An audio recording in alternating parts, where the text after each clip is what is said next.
A lot of my friends see Mom and Doug's relationship as very strong. They're so cute together. My life with Lori, you ever had that feeling when you meet your soulmate? I know Lori always wanted a romantic man, and she got one.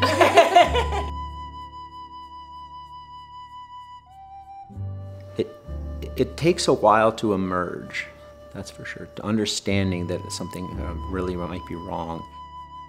We started to think that maybe something was amiss because Lori kept complaining about one foot, her right foot. There was a weakness in that foot.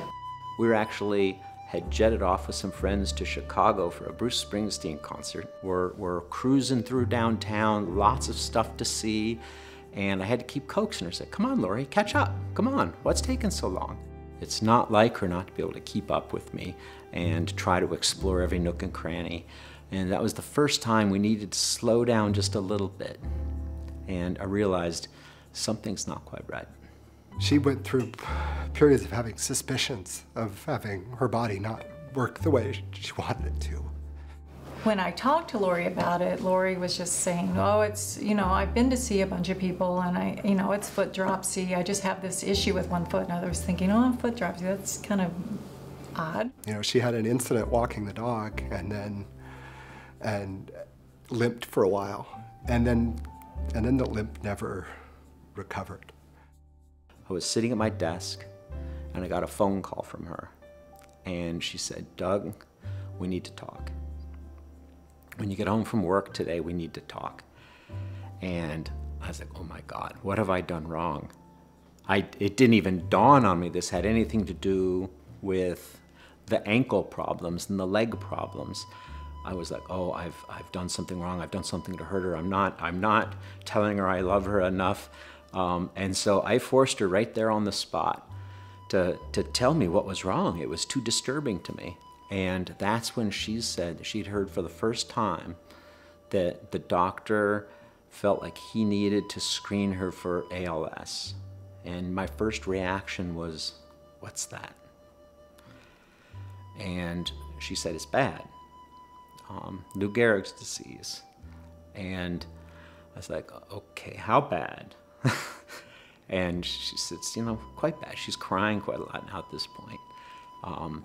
But she told me right then on the phone, she said, promise me, if that's what I've got, that you'll take time to be with me.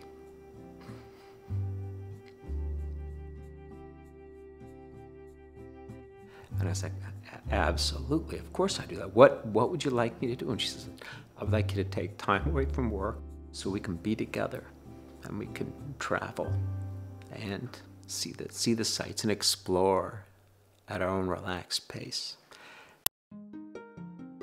I remember the evening that I found out that it was confirmed that she had ALS, and I was numb. Cried and cried and cried and really just didn't know what to think about what this meant. And she told me that she had ALS. I was just like, what's that? And then I heard like the average life expectancy was 3 to 5 years. Then I just kind of understood that just like the gravity of that disease. I knew that Lori and Doug had a rough couple years ahead of them. I wanted to reach out to them and let them know that I'm here as a neighbor and as a friend to help any way I could. One of the things we learned when Lori got diagnosed is I think the ALS Association, the doctors all told us, you have this thing they call the golden year. When you're first diagnosed, you still have much of your mobility and your strength, and their advice to us was don't squander it. And so back to that very first phone call I had from Lori, we decided to take a year and travel. So we bought a really small, like a Sprinter van RV, and we set out on a series of trips around the country, and we've circled the whole country. We've been to all the corners, San Diego, down along the Mexico border to Key West to Maine. We've done 30,000 miles. I think we visited about 40 states. it was really the romantic vision of what we had always hoped to do in retirement. We just accelerated a little bit.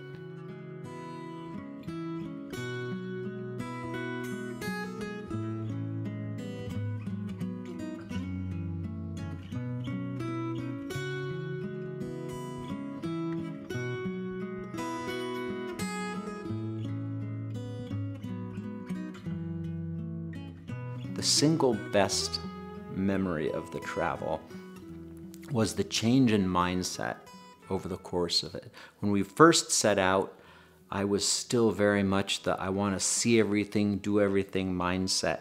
And all of a sudden I realized that wasn't the purpose of the trip.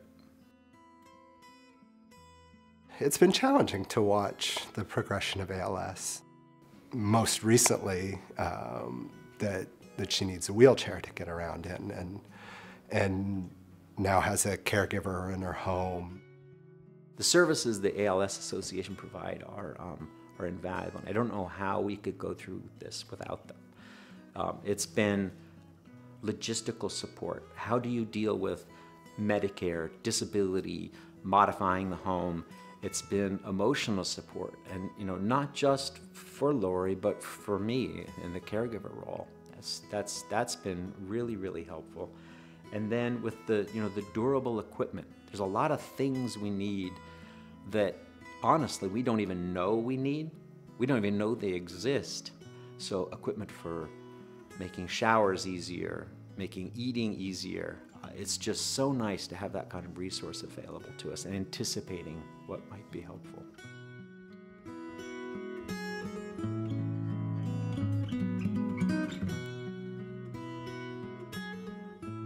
All these years I've known Lori, I don't care what she's talking about or what she's passionate about.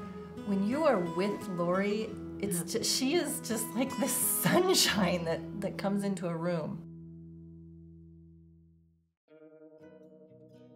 When she's able to, as her voice is going, she's able to, I said, sometimes it's like charades, Lori, trying to figure out what you're saying. And she really handles it so well, and how frustrating it must be.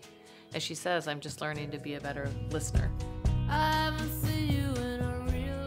The thing is, I think about Doug and Lori, I think of any couple who would have this kind of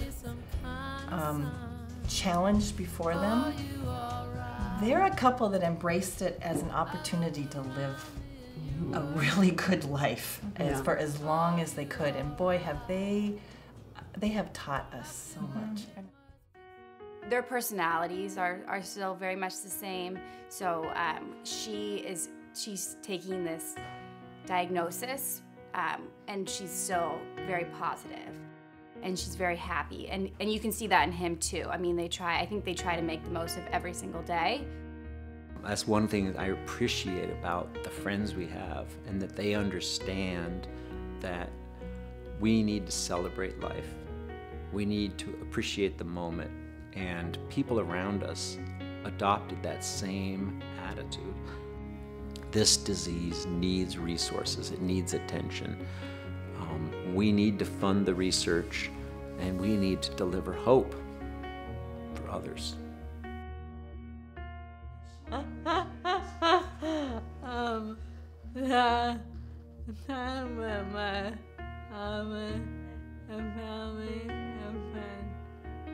Emphasis on time with her husband. Yeah.